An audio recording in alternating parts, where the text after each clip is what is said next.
Ustedes saben que recientemente se sacó una película, en realidad salió el 1 de febrero de este año, y el nombre de la película es Left Behind, dejado atrás.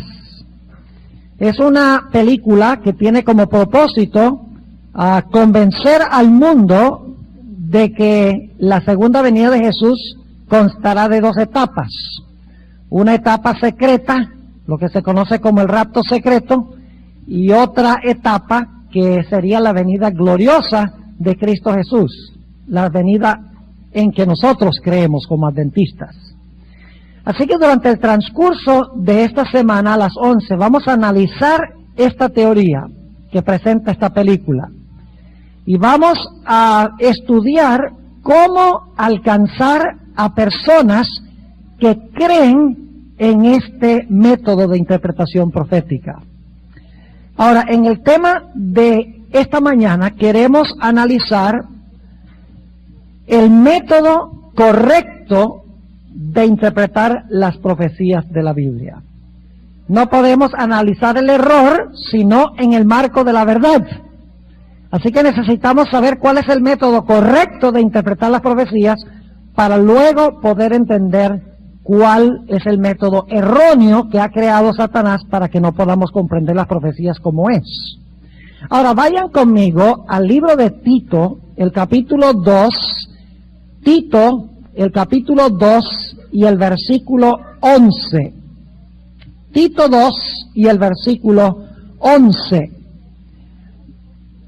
Dice allí: porque la gracia de Dios que trae salvación a todos los hombres se manifestó, enseñándonos que renunciando a la impiedad y a los deseos mundanos, vivamos en este siglo templada y justa y piamente. Y ahora viene el versículo clave: esperando aquella esperanza bienaventurada y la manifestación gloriosa del gran Dios y Salvador nuestro, Jesucristo.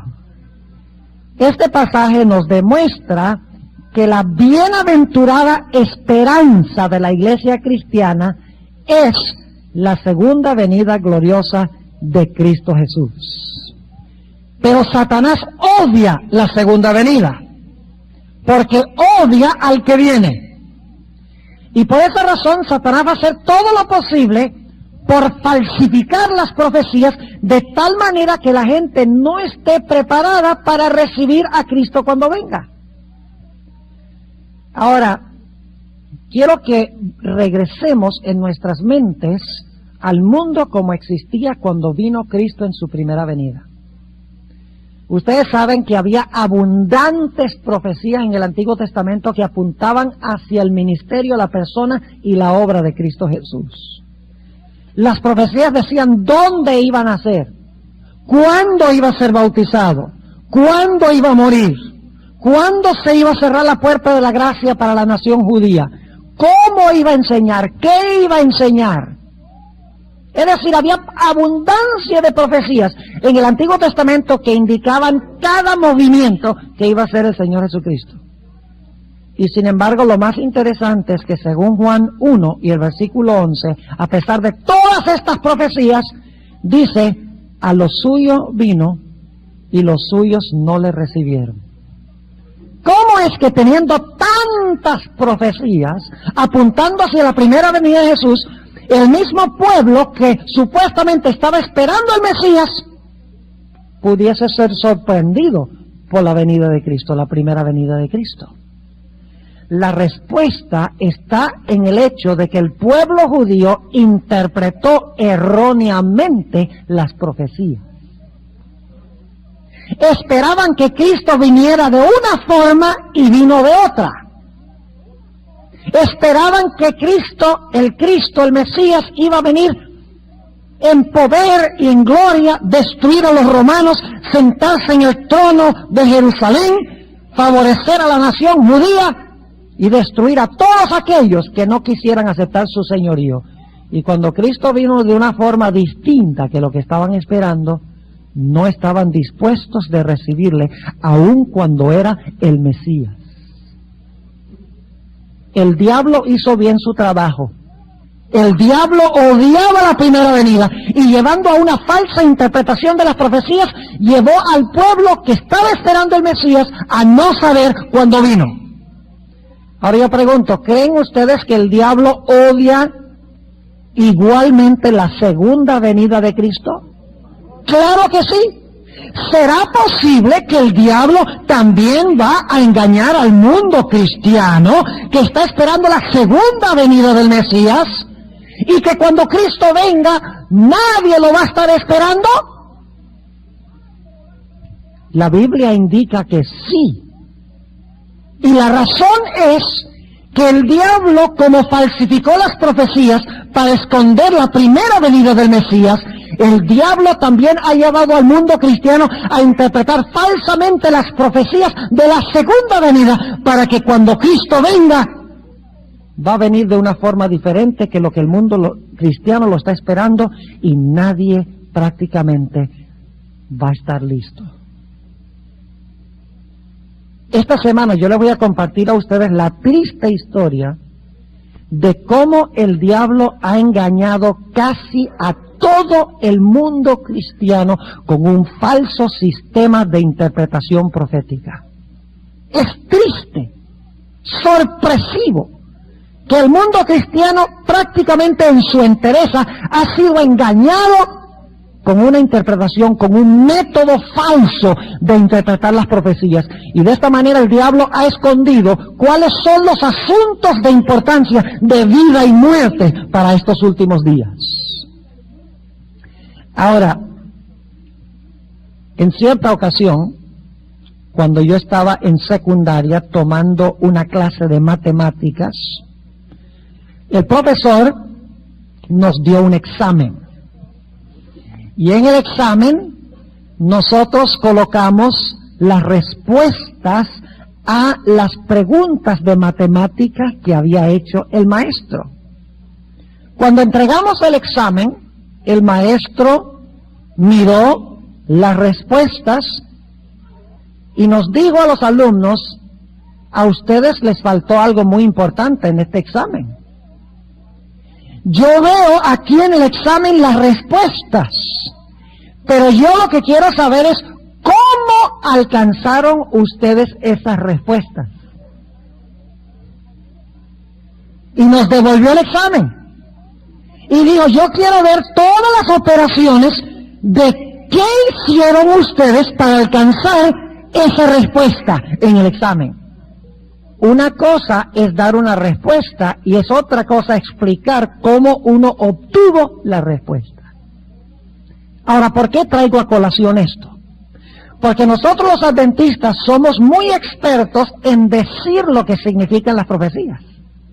Decimos: la bestia es el papado, la imagen de la bestia, el protestantismo apóstata, el vino, falsas doctrinas, la marca de la bestia, el primer día de la semana, el sello de Dios, el sábado. Y somos expertos en decir qué significan los símbolos. Pero si yo les preguntara a ustedes, ¿cómo llegaron a esa conclusión?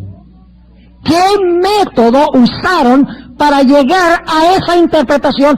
Sería un poco más difícil. Ahora, en esta mañana yo quiero hablarles del método que ha sido usado desde la Reforma Protestante para determinar el significado de las profecías.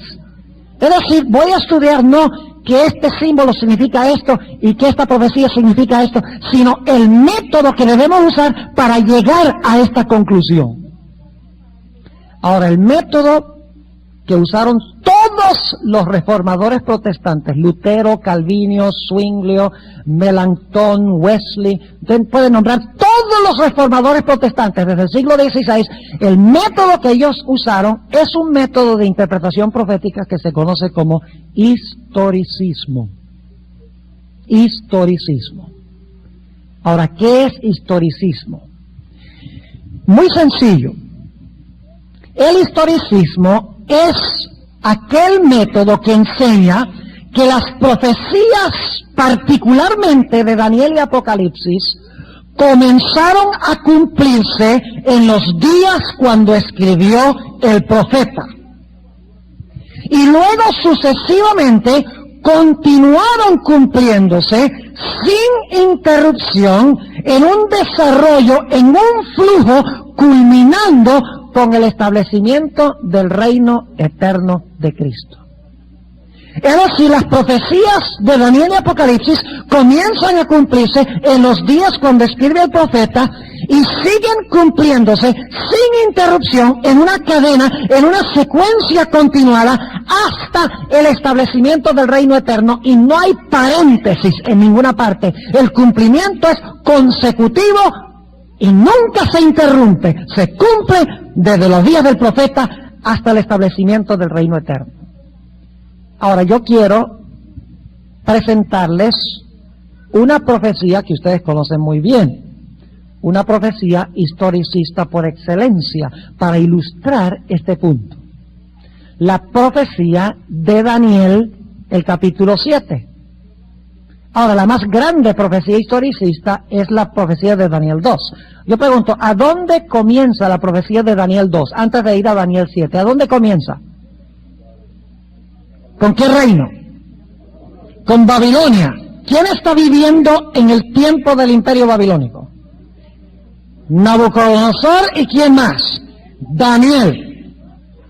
¿Dónde comienza a cumplirse entonces la profecía de Daniel 2? En el día cuando escribió Daniel. ¿Están conmigo? Y después que cae Babilonia, pasan 200 años y luego se levanta Medo-Persia. No. Cae Babilonia y enseguida ¿qué? Reina Medo-Persia. Cae Medo-Persia, se levanta Grecia. Cae Grecia, se levanta Roma. Y así sucesivamente, la profecía que comenzó a cumplirse en cadena en los días cuando escribió el profeta, sigue cumpliéndose sin interrupción, sin paréntesis, hasta el establecimiento del reino eterno de Cristo. Es decir, que la profecía de Daniel y Apocalipsis tiene una dimensión pasada, una dimensión presente y una dimensión futura. Comenzó a cumplirse en el pasado, se continuó cumpliendo y se está cumpliendo en el presente, culminando con los eventos que todavía no se han cumplido con el establecimiento del reino eterno de Cristo. Lo lindo del historicismo es que usted sabe siempre dónde está en el desarrollo profético. Porque usted sabe cuáles poderes pasaron, qué poderes están y qué poderes no se han levantado todavía. Es decir, usted puede saber exactamente dónde estamos en el desarrollo profético y podemos saber que estamos cerca del fin. Como vamos a ver en unos momentos, en la profecía de Daniel 7 indica que estamos muy, muy cerca del fin, porque estamos llegando al final de esa cadena. Me gusta comparar el método historicista con un río. Porque hay dos otras escuelas de las cuales vamos a hablar durante esta semana. Una escuela se llama el preterismo. Es la idea de que la vasta mayoría de las profecías se cumplieron en el distante pasado. La otra idea, más peligrosa todavía, es el futurismo. La idea de que la mayoría de las profecías de Daniel y Apocalipsis todavía no se han cumplido. Se van a cumplir en el futuro durante un periodo de 7 años después que la iglesia ha sido raptada secretamente al cielo. Preterismo, prácticamente todo se cumplió en el pasado. Futurismo, prácticamente todo tiene que cumplirse en el futuro. Así que en el presente no hay ninguna ayuda profética, según estas escuelas. Ahora, me gusta a mí compararlo con un río. O sea, un río se origina en una montaña, luego entonces usted puede seguir el curso del río, usted puede manejar a lo largo del río, y entonces si hay una carretera, usted llega hasta donde el río desemboca. Usted ve a dónde el río comienza, usted ve fluir el río y ve a dónde el río desemboca. Así es el historicismo. Con el historicismo usted ve a dónde comienza la historia profética. Y luego entonces usted sigue el desarrollo o el flujo del desarrollo profético y finalmente ve a dónde desemboca en el establecimiento del reino eterno de Cristo. Es decir, las profecías no son todas pasadas ni todas futuras, sino que son un desarrollo que comenzó en los días del profeta, se desarrolla sin interrupción, cumpliéndose finalmente en la segunda venida de Cristo Jesús. Este es historicismo. Ahora, hablemos un momento de Daniel 7, y no vamos a estudiar en detalle este capítulo. Ustedes lo conocen muy bien, pero quiero nada más que nos fijemos cómo funciona el método historicista de interpretar las profecías. En Daniel 7 tenemos una bestia, que es un león. ¿Qué representa el león? Babilonia, muy bien. ¿Dónde comienza la profecía de Daniel 7? Con Babilonia. ¿Y quién vive en Babilonia en este tiempo? Nabucodonosor. ¿Y quién más?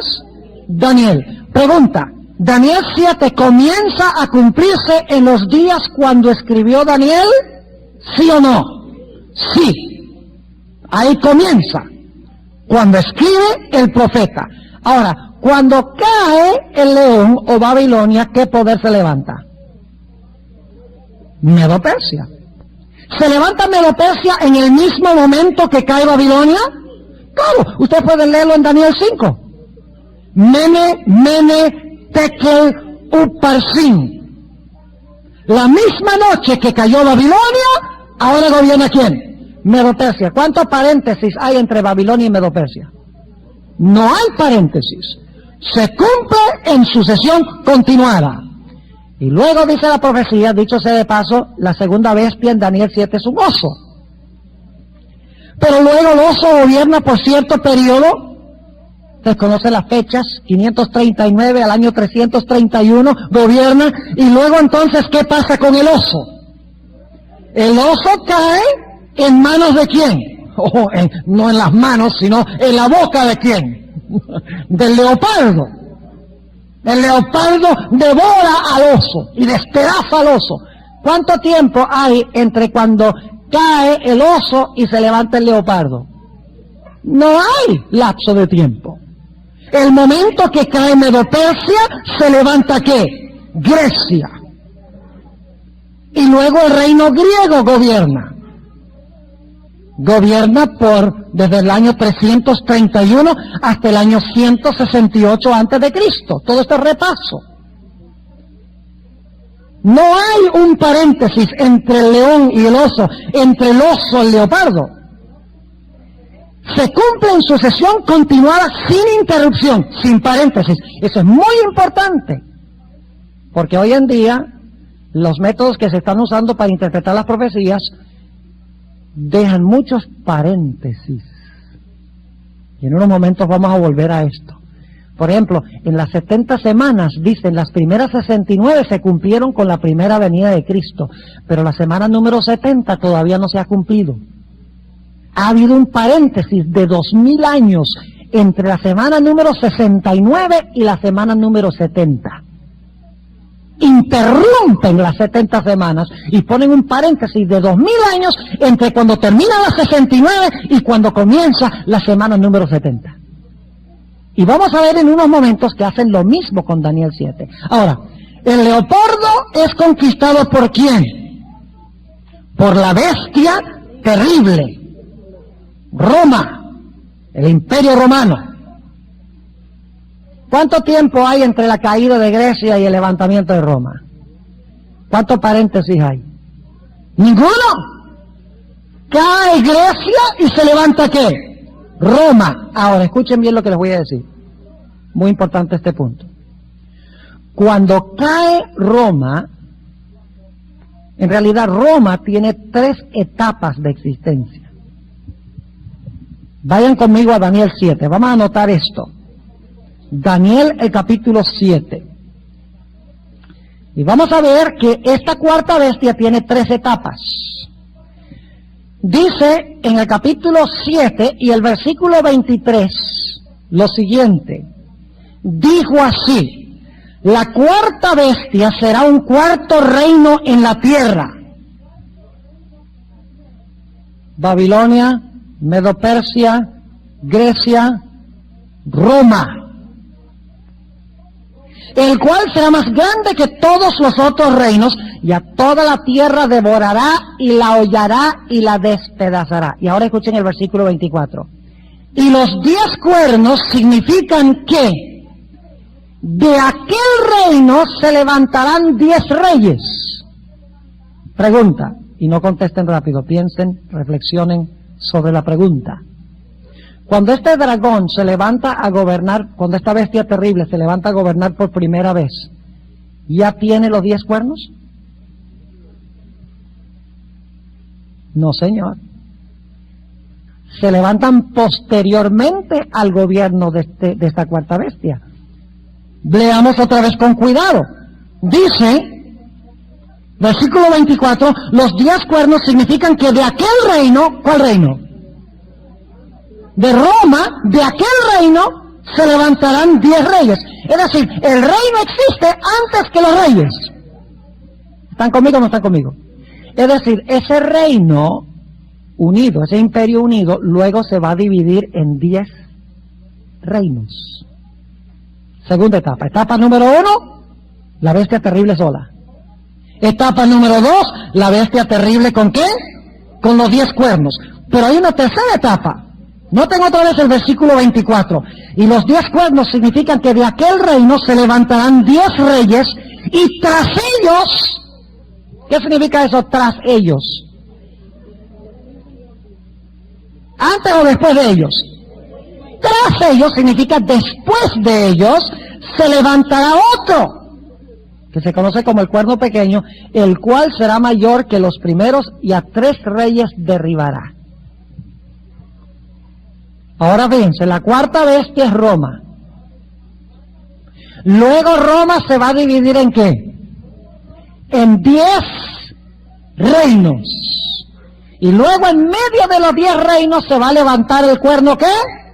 Pequeño. Ahora, nosotros sabemos que la cuarta bestia es Roma. Entonces, para los 10 cuernos había que buscar una época cuando Roma fue dividida en 10 reinos. Después que Roma gobernó por un tiempo. Y no hay que buscar mucho. Porque en la historia nosotros sabemos que del norte de la región, el extremo norte del Imperio Romano, empezaron a invadir las tribus bárbaras. Conocemos los nombres de esas tribus, los anglosajones, los alemanes, los suevos, los burgundios, los érulos, los vándalos o los ostrogodos. Todos empezaron a invadir el Imperio Romano y se parcelaron el imperio, dividieron el imperio.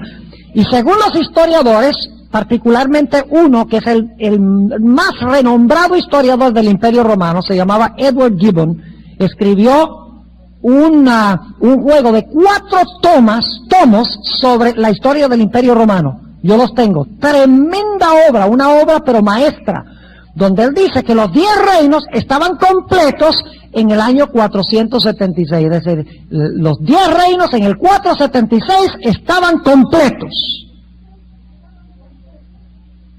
Ahora, si están completos en el 476, ¿cuándo esperaríamos que se levante en medio de esos 10 cuernos el cuerno pequeño?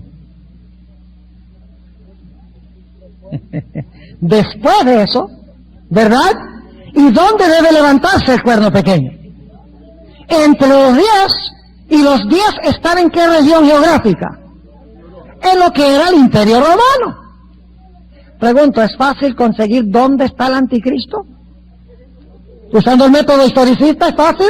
Claro que sí. Usted lo único que tiene que hacer es, ¿qué poder se levantó después del 476 en Europa y que gobernó 1260 años? Usted no tiene que ser adivino, porque usando el método historicista de interpretar las profecías, usted sabe exactamente dónde y cuándo ubicar al anticristo de la Biblia. ¿Y saben algo? En el siglo XVI, como vamos a estudiar en el transcurso de esta semana, en el siglo XVI, Martín Lutero y los otros reformadores miraron hacia atrás y dijeron, el león ya pasó, y el oso ya pasó, y el leopardo ya pasó, y el Imperio Romano como Imperio Unido ya pasó, y en las invasiones bárbaras ya el Imperio Romano se dividió en los 10 reinos. Dice, entonces poco después de eso tiene que haberse levantado el anticristo. ¿Y dónde está? Míralo, allá está en Roma. No tenían que adivinar.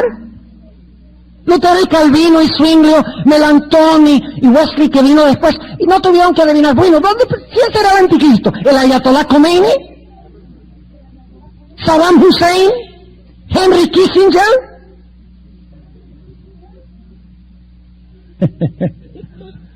Los colombianos dicen que el presidente de Colombia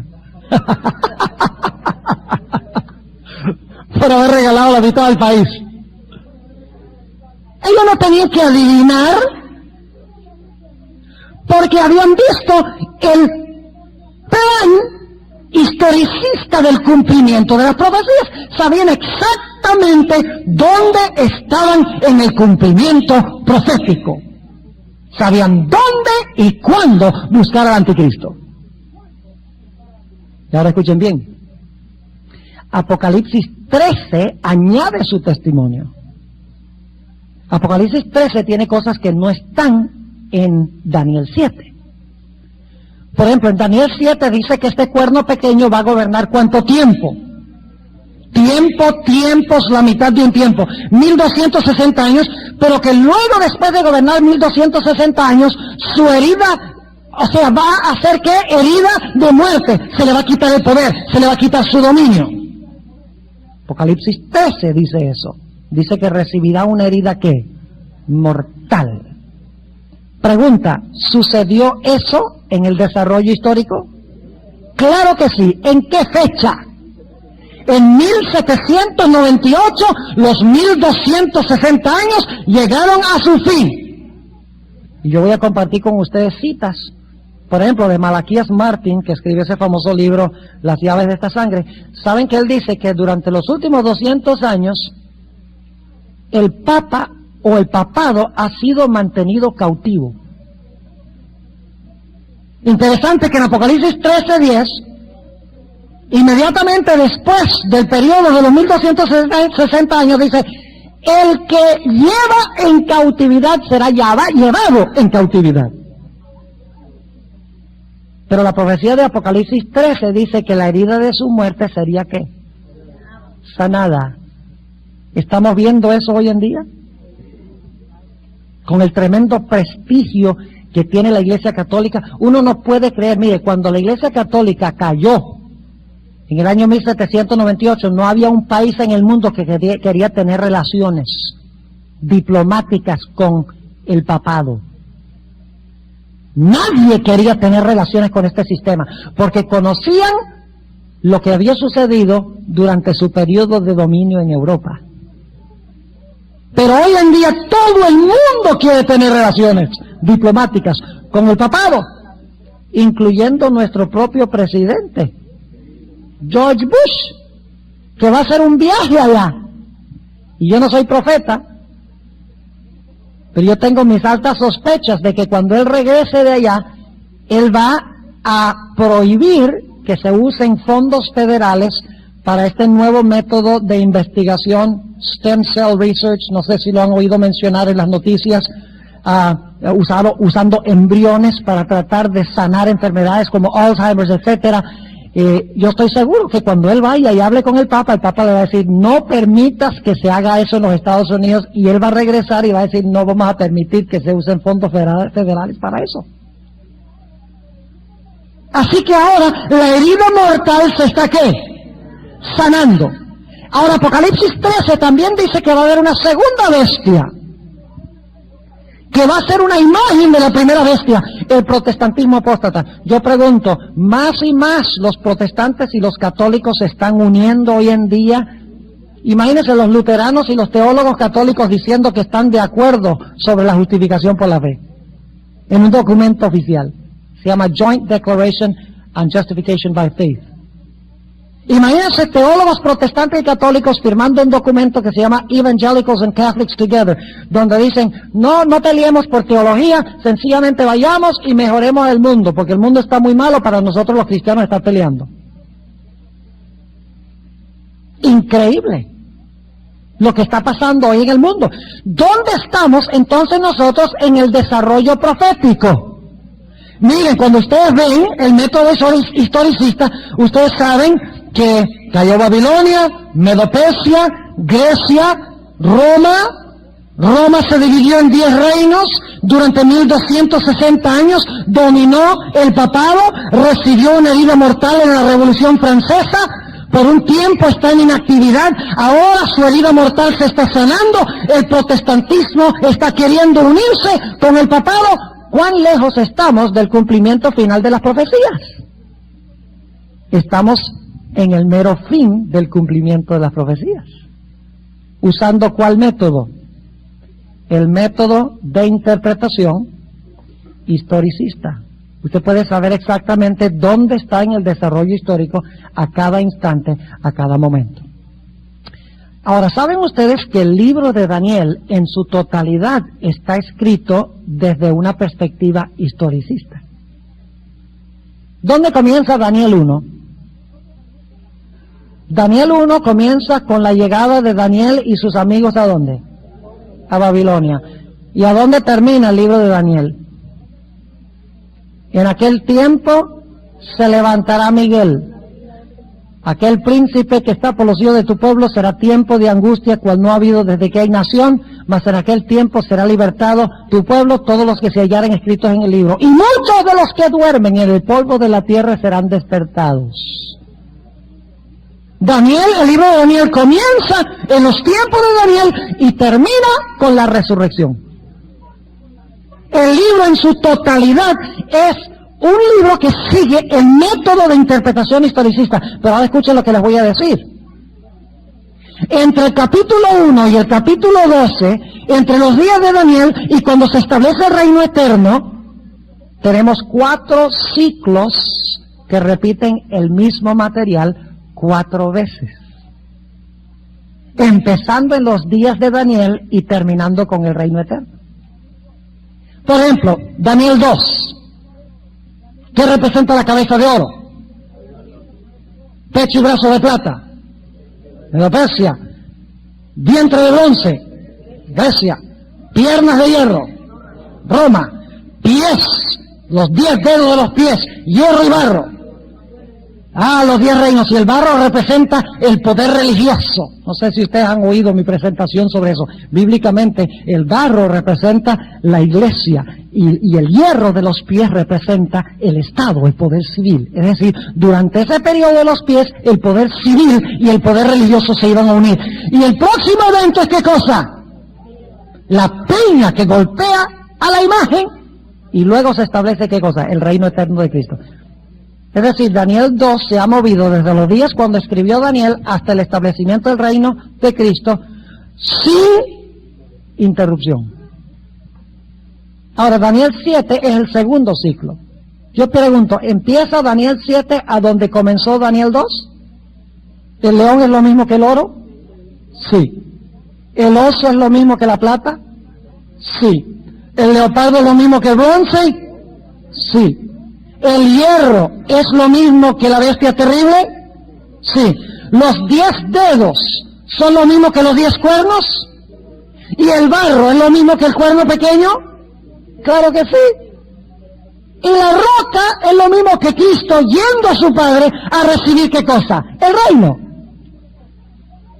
Es decir, Daniel está estructurado a base de un principio historicista. Empieza en los días de Daniel, el libro en su totalidad, y luego termina con el reino eterno, pero entre medio se repite el mismo material 4 veces desde los días del profeta hasta el reino eterno.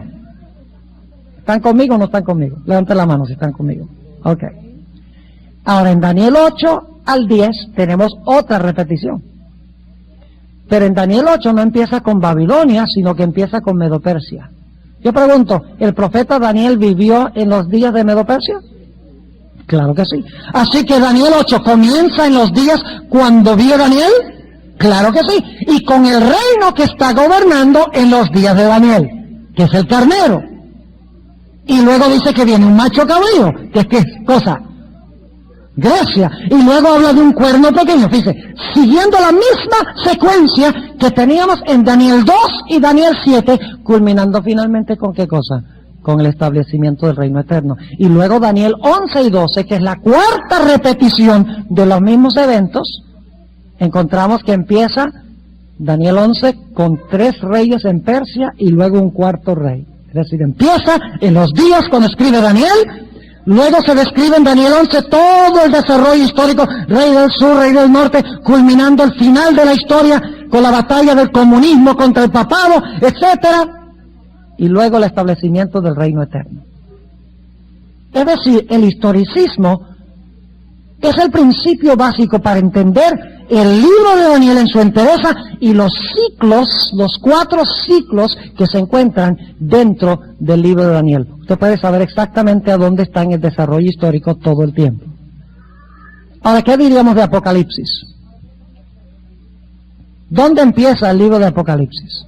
No me digan que en el capítulo 1.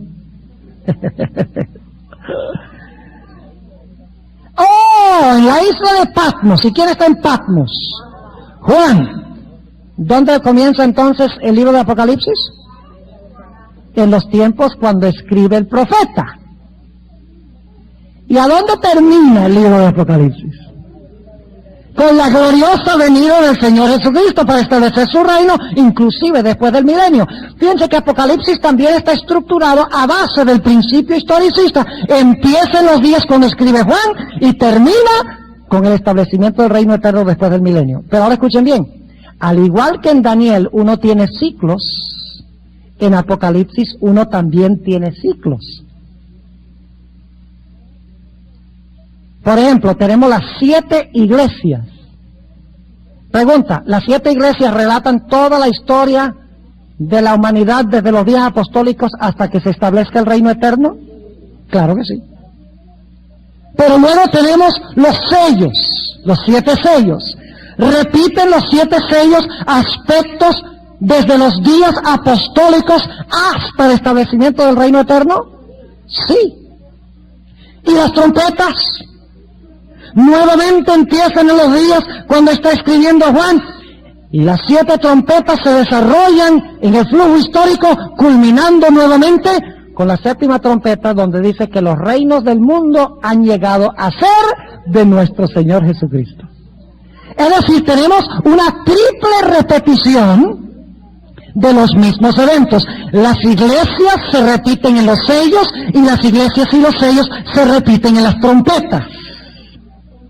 Así que no solo Apocalipsis comienza en los días del profeta y culmina con el reino eterno, como Daniel comienza en los días del profeta y termina con el reino eterno, sino los ciclos dentro de los 2 libros repiten el mismo material, comenzando en los días del profeta y terminando con el reino eterno. Yo pregunto, ¿puede usted saber siempre a dónde está en el desarrollo histórico con esta metodología? Claro que sí. Usted no tiene que adivinar, bueno, ¿y dónde estamos en la historia profética ahora? A ver, no, porque usted siguió la secuencia, usted siguió el río y sabe exactamente cuán cerca está el río de desembocar en el mar de vidrio. Ahora escuchen bien. La primera mitad de Apocalipsis tenemos este fenómeno, las 7 iglesias, los 7 sellos, las 7 trompetas, y luego, cuando uno llega al capítulo 12, ya el énfasis es lo que va a pasar de ese punto en adelante hasta el final de la historia. Y les ilustro. En Apocalipsis 12 y 13 tenemos el periodo de dominio papal, los 1260 años. Luego dice que el poder papal recibe una herida mortal, pero se levanta un poder para ayudar a este poder que recibió la herida mortal a recuperar su poder. Y ese poder es el protestantismo apóstata, que impone la marca de la bestia. Ahora escuchen bien. Se levantan tres poderes en Apocalipsis 12 y 13. El dragón, la bestia y el falso profeta, o la imagen de la bestia. Yo pregunto, ¿tiene Dios una respuesta al levantamiento de estos tres poderes en los últimos días? Claro que sí. Los mensajes de los tres ángeles. Dice, cuando el diablo levanta sus tres poderes, dragón, bestia y falso profeta, Dios en Apocalipsis 14 anuncia el mensaje de los tres ángeles. Y uno de esos mensajes es, si alguno adora a la bestia o a su imagen y toma su marca, fíjense cómo está advirtiendo en cuanto a los poderes de Apocalipsis 12 y 13 que se han levantado. Dice, no adore la bestia, ni su imagen, ni reciba su marca. Recibe más bien el sello de Dios. Ahora escuchen bien.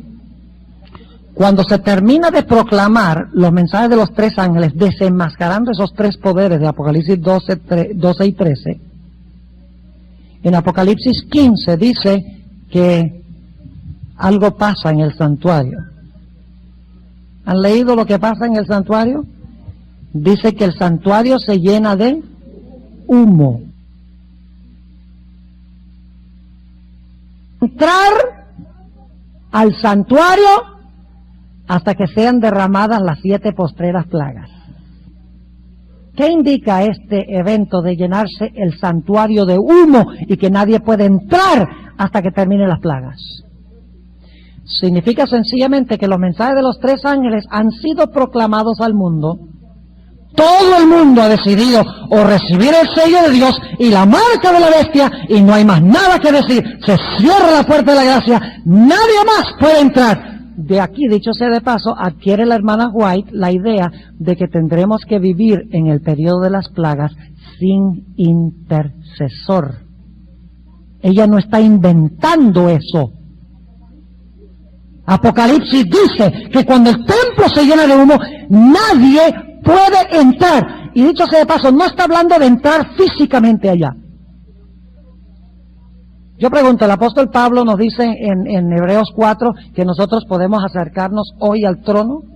¿Podemos acercarnos al trono, sí o no? ¿Se puede entrar al santuario ahora? Según el libro de Hebreos, sí. ¿Cómo entra?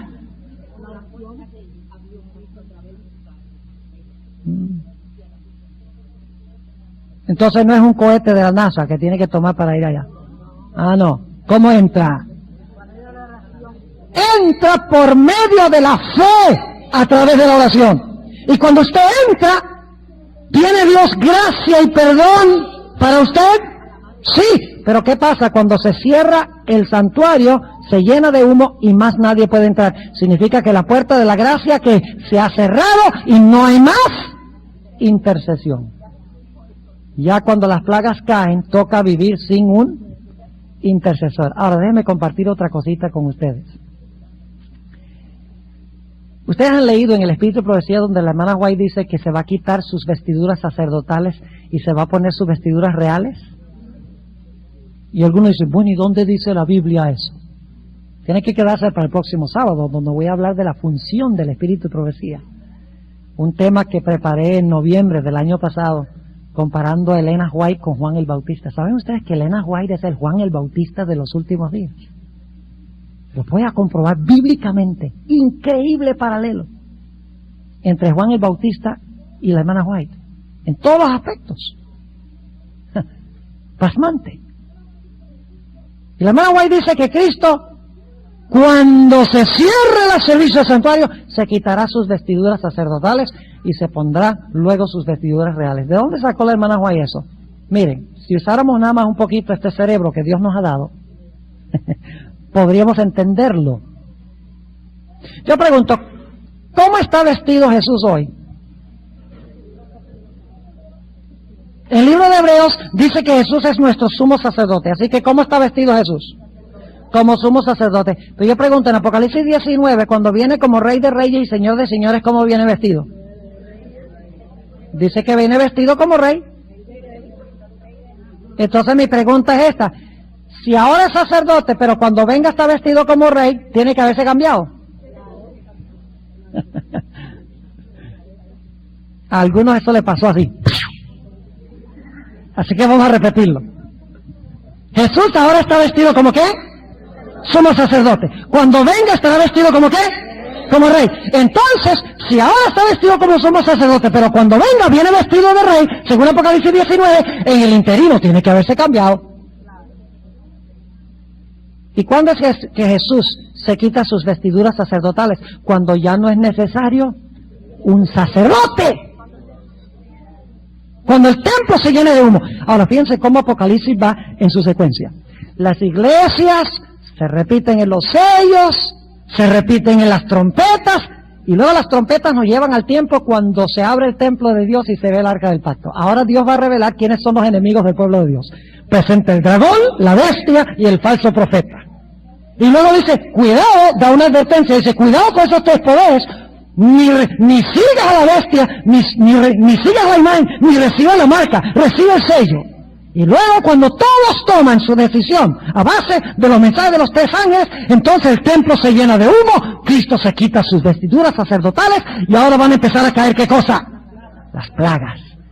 Y fíjense qué interesante que después del Apocalipsis 15, donde el templo se llena de humo, en el capítulo 16 están las plagas. ¿Qué método se está siguiendo aquí? El historicismo.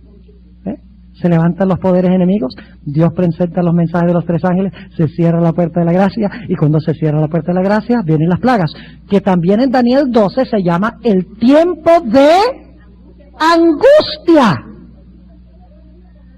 Y si ustedes leen Apocalipsis 16, 17 y 18, todos esos capítulos están describiendo las plagas.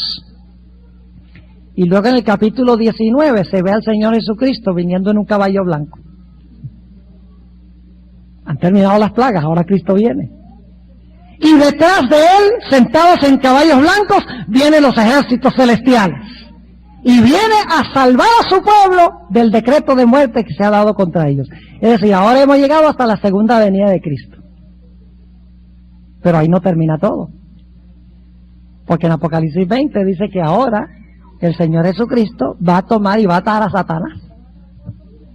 ¿Y lo va a atar cuánto tiempo después de la segunda venida? 1000 años, pero todavía falta más.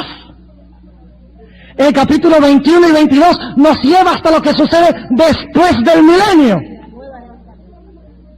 Nos hemos movido desde Patmos hasta la Tierra Nueva. Y entre medio hemos tenido, ¿qué cosa? Ciclos que repiten el mismo material. ¿Están conmigo? Ahora, con este método usted puede saber a ciencia cierta a dónde está a cada instante del desarrollo profético. Usted no tiene que adivinar quién es el cuerno pequeño. ¿Saben ustedes lo que están diciendo los protestantes hoy en día? Me adelanto un poquito, todo esto lo vamos a estudiar. Y vamos a descubrir algo, hermanos y hermanas. Deben venir por las mañanas, animen a todos los demás que vengan, pues yo les voy a mostrar algo. La imagen de la bestia es el protestantismo apóstata. Una imagen es un reflejo, es decir, la imagen, los protestantes reflejan el catolicismo. ¿Saben algo? Prácticamente todos los detalles que están enseñando los protestantes hoy de las profecías los obtuvieron de los jesuitas. Es decir, los protestantes hoy lo que están enseñando es lo que recibieron de la Iglesia Católica. Increíble, dicen ustedes, los protestantes enseñando profecías desde una perspectiva católica, exactamente así como lo estoy diciendo. Y se los voy a mostrar, les voy a dar la trayectoria histórica, con toda la documentación, con todas las citas de todo el protestantismo. Es una imagen de la bestia, no solo porque guarda el mismo día que la bestia, no solo porque quiere unir la iglesia y el Estado como lo unió la bestia, sino porque enseña los mismos conceptos proféticos que inventó la bestia. Triste. Por eso decimos que es el protestantismo apóstata. Ahora vamos a Daniel, el capítulo 2. ¿Cuánto tiempo tenemos todavía?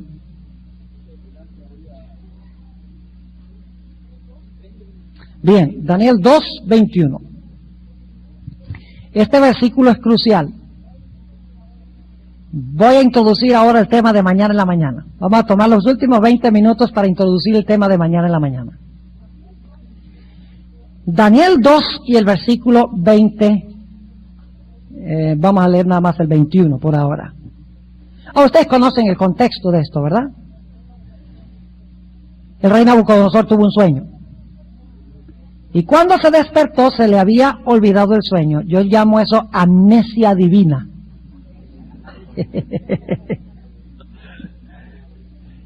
Porque Dios fue el que se lo veló.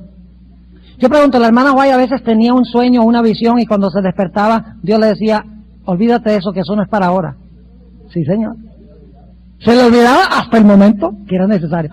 Ahora, ¿saben ustedes por qué razón es que Dios causó que Nabucodonosor olvidara el sueño? Porque Dios sabía que Nabucodonosor iba a llamar a los charlatanes. Y Dios quería desenmascarar a los charlatanes. ¿Y qué mejor manera de desenmascararlos? Haciendo que el rey olvidara el sueño. Vengan magos, astrólogos y adivinos. Y que ellos dijeran, nosotros no podemos decirle al rey el sueño. Y entonces ahora Dios trae al escenario a Daniel y a Daniel sí le da la información. Es decir, el verdadero Dios es Jehová, no los dioses de los babilonios. Así que Nabucodonosor tiene el sueño, se le olvida el sueño, manda a llamar los magos, astrólogos y adivinos, no son capaces de decir el sueño, aparece Daniel en el panorama y dice en el versículo Daniel 2 y el versículo 21, vamos al 20, cuando Dios le revela a Daniel el sueño y lo que significa el sueño, dice, y Daniel habló y dijo, sea bendito el nombre de Dios de siglo hasta siglo, porque suya es la sabiduría y la fortaleza. Y ahora viene un versículo muy clave, tiene 3 aspectos este versículo que quiero subrayar ahora, que son importantísimos. Dice, hablando de Jehová, Él es el que ¿qué? El que muda los tiempos y las edades o las oportunidades. ¿Quién es el que muda los tiempos? Dios muda los tiempos. Ahora escuchen bien. ¿Qué significa eso, que Dios muda los tiempos? En Daniel 7 hay un cuerno pequeño que piensa que puede ¿qué? Cambiar los tiempos. ¡Qué interesante eso! Como adventistas, nosotros mucho hemos hablado sobre el cuerno pequeño que cambia la ley. Piensa que puede cambiar la ley. Decimos, eso está claro.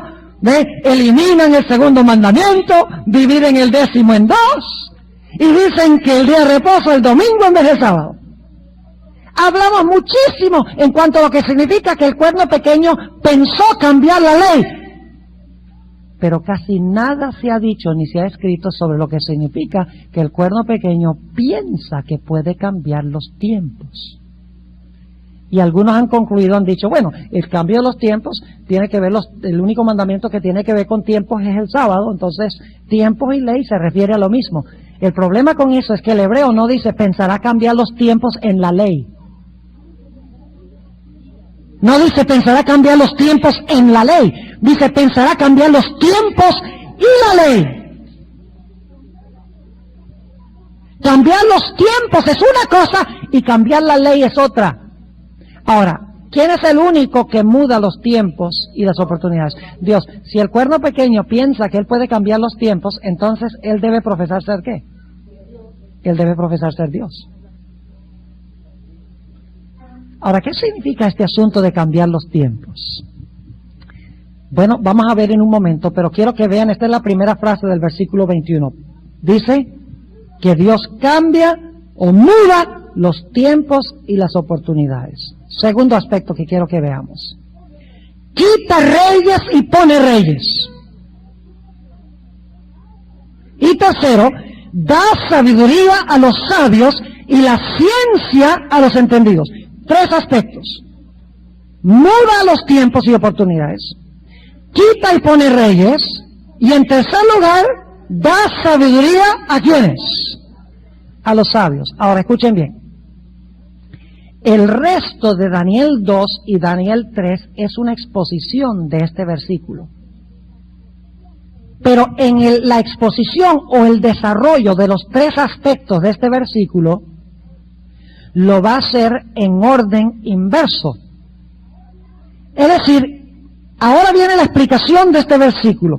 ¿Qué significa mudar los tiempos? ¿Qué significa poner y quitar reyes? ¿Qué significa dar sabiduría a los sabios? Esos tres aparecen en ese orden en el versículo 21, pero cuando Dios los va a explicar, los explica en orden inverso. Primero, le da a Daniel ¿qué cosa? Sabiduría e inteligencia para hacer ¿qué cosa específicamente? Para decir el sueño y su interpretación. Es decir, esto no está diciendo que Dios da sabiduría a los sabios, te da inteligencia sobre cualquier cosa, no. El libro de Daniel enfatiza que la inteligencia o la sabiduría que Dios da es una sabiduría para poder interpretar el sueño que tuvo Nabucodonosor. Notemos, por ejemplo, Daniel 2 y el versículo 27. Daniel respondió delante del rey y dijo, el misterio que el rey demanda, ni sabios, ni astrólogos, ni magos, ni adivinos lo pueden enseñar al rey. Versículo 30. Y a mí ha sido revelado este misterio, no por sabiduría que ni haya más que en todos los vivientes. ¿Para qué necesitaba sabiduría Daniel? Para interpretar el sueño. Sino para que yo notifique al rey la declaración y que entendiese los pensamientos de tu corazón. Es decir, cuando dice Dios da sabiduría a los sabios, es sabiduría ¿para qué? Para decir el sueño y lo que significa el sueño. Y en el resto de Daniel 2 se explica ese punto de que Dios le dijo a Daniel el sueño y lo que significaba el sueño. Ahora, ese es el primer aspecto, dar sabiduría a los sabios. Ahora, ¿qué tal de poner reyes y quitar reyes? Noten Daniel 2, 37 y 38. Tú, oh rey, eres rey de reyes, porque el Dios del cielo te ha dado reina, potencia y fortaleza y majestad. Y todo lo que habitan, hijos de hombres, bestias del campo y aves del cielo, Él ha entregado en tu mano y te ha hecho enseñorear sobre todo ello. Tú eres aquella cabeza de oro. ¿Quién colocó a Nabucodonosor en el trono? Dios. ¿Quién pone reyes? Dios. Ahora piense cómo se está explicando esto en orden inverso. La tercera frase de Daniel 2.21 da sabiduría a los sabios para explicar los sueños. En el resto de Daniel 2, Daniel explica qué cosa, el sueño. Luego, la segunda frase dice, pone reyes y quita reyes. Daniel 2, 37 y 38, Daniel dice, Dios te puso en el trono. Ahora, ¿qué diríamos de la tercera frase? Que muda los tiempos y las oportunidades. Vamos a mirar eso. En el resto de Daniel 2 encontramos el sueño que tuvo Nabucodonosor. Y ustedes conocen el sueño. Dios le estaba diciendo a Nabucodonosor, mira Nabucodonosor, así es que se va a desarrollar la historia. Tú vas a gobernar, tú eres la cabeza de oro, pero después de ti se va a levantar otro reino. Y después de ese reino se va a levantar otro. Y después de ese otro se va a levantar otro. Y ese otro luego se va a dividir en 10. Y luego, para que la sepas, luego yo voy a establecer un reino eterno de oro que nunca se va a corromper y nunca va a caer, jamás. ¿Cómo se sintió Nabucodonosor después de escuchar esto? No le gustó. No le gustó, pero para nada. La perspectiva profética, historicista que Dios había dado. Entonces yo soy solamente la cabeza de oro. Y después viene otro, y otro, y otro, y ese se divide. Y luego viene un reino eterno. Y no, la historia no se va a desarrollar así. La historia se va a desarrollar como digo yo, no como dice Dios. ¿Qué está tratando de hacer Nabucodonosor? Cambiar los tiempos proféticos que Dios ha establecido. Y mañana les voy a demostrar, hermanos y hermanas, que la palabra tiempo o tiempos en un marco de profecías siempre se refiere a eventos proféticos. el calendario profético de Dios. Es decir, cuando dice que el cuerno pequeño piensa que puede cambiar los tiempos, quiere decir que el cuerno pequeño va a tratar de cambiar la perspectiva profética que Dios ha establecido de antemano. Va a cambiar el calendario profético de Dios. ¿Es eso lo que trató de hacer Nabucodonosor? Claro que sí. Ustedes conocen la historia. Cuando Nabucodonosor escuchó la explicación de su sueño, ahí sí le dio insomnio.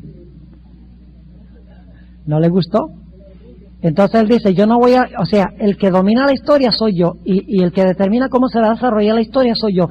Y por lo tanto, en Daniel el capítulo 3, Nabucodonosor levanta una estatua como la que vio en Daniel 2, con una diferencia, y es que es de oro de cabeza hasta los pies. Y ahora, escuchen bien, el conflicto principal en Daniel 3 no es la adoración. En realidad la controversia en Daniel 3 es quién controla la historia. Porque Dios dice la historia va a ser así, y Nabucodonosor dice no, la historia va a ser así. Y nadie de aquel que diga que no. ¿Qué está tratando de hacer Nabucodonosor? Está tratando de cambiar la perspectiva profética que Dios ha dado, de cómo se va a desarrollar la historia profética. Pregunto entonces, el cuerno pequeño, cuando piensa cambiar los tiempos, ¿será que va a cambiar los eventos proféticos de Dios para presentar su perspectiva histórica y profética en vez de la perspectiva profética de Dios? Claro que sí. Ahora, ustedes conocen la historia de Daniel el capítulo 3, cuando Nabucodonosor hace esta estatua de oro, dice, la historia se va a desarrollar como digo yo. Está tratando de cambiar la perspectiva profética de Dios. Y hay de aquel que no me haga caso. Ustedes saben qué fue lo que pasó. Había 3 jóvenes que básicamente le estaban diciendo a Nabucodonosor, nosotros no aceptamos tu perspectiva profética. Aceptamos la perspectiva profética de Dios. Y Nabucodonosor dice, así es la cosa. Así es el asunto. Pues ustedes ven ese hornito allá. Si ustedes no aceptan mi perspectiva de cómo se va a desarrollar la historia y la profecía, entonces ustedes van a terminar en ese horno. ¿Y quién los va a salvar? ¡Ja! Y ahí Nabucodonosor metió a Dios en la ecuación. No debería haber metido a Dios. Porque ahora Dios va a pelear por sus muchachos. Yo pregunto, ¿los 3 jóvenes tenían una perspectiva profética correcta? ¿Nabucodonosor había creado un falso panorama profético? ¿Los jóvenes estaban dispuestos de morir por sostener la perspectiva profética de Dios? Sí, señor. Y escuchen bien, vamos a estudiar en el transcurso de esta semana que el papado pensó que podía cambiar el calendario profético de Dios. Y Apocalipsis dice que cualquiera que no acepte su perspectiva profética, se va a dar un decreto de muerte contra ellos. Así de serio es este asunto de la interpretación correcta de las profecías. Pero como Dios intervino y entró al horno de fuego el Señor Jesucristo y libró a sus 3 jóvenes que mantuvieron el calendario profético que Dios había establecido, al final de la historia Dios intervendrá para librar a su remanente, porque Él es el Rey de Reyes y el Señor de los Señores. Él muda los tiempos y las oportunidades. Ningún poder humano lo puede hacer. Yo pregunto, ¿cambió Dios los planes proféticos de Nabucodonosor? Dios le mudó los tiempos, como Él los veía, y las oportunidades. Y dijo, Nabucodonosor, aunque no te guste, la historia va a ser así como digo yo. Y si no me lo crees, te lo compruebo salvando a los 3 jóvenes del fuego que está ardiendo. Así que, hermanos y hermanas, lo que ha hecho a esta iglesia es su método de interpretar las profecías. Si usted se deshace del historicismo, usted no tiene razón más de ser adventista. Y termino con esto. ¿Saben ustedes lo que hacen los protestantes hoy en día? Ellos dicen que todo Apocalipsis 4 hasta Apocalipsis 19, nada se ha cumplido todavía. eso se va a cumplir después que la iglesia sea raptada al cielo secretamente. Y luego todo eso se va a cumplir es con los judíos. Ahora escuchen bien. Porque en Apocalipsis 4.1 Dios le decía a Juan, sube acá. Entonces, cuando le dijo, sube acá, ese es el rapto. Vaya interpretación novedosa esa.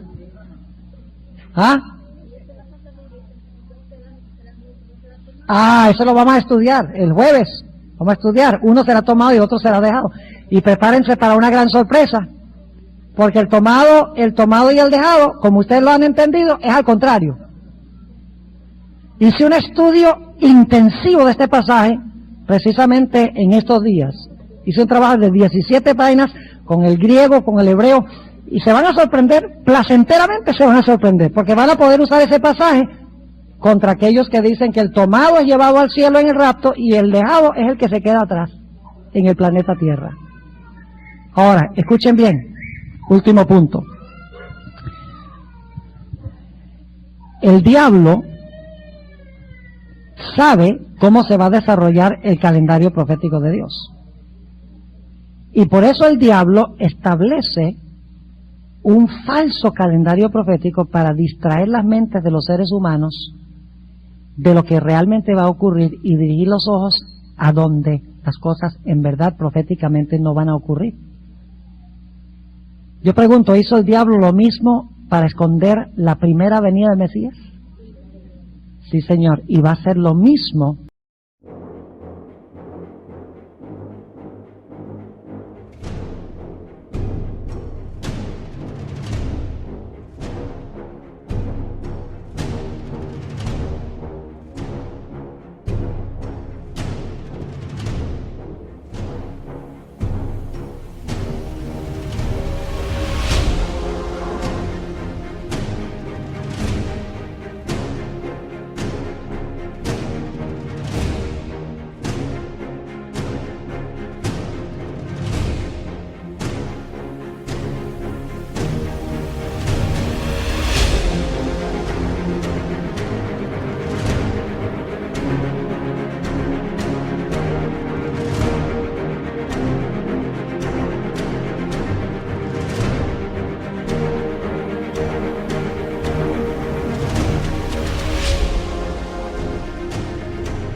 En conjunción con la segunda venida de Jesús. Lo está haciendo en el mundo cristiano.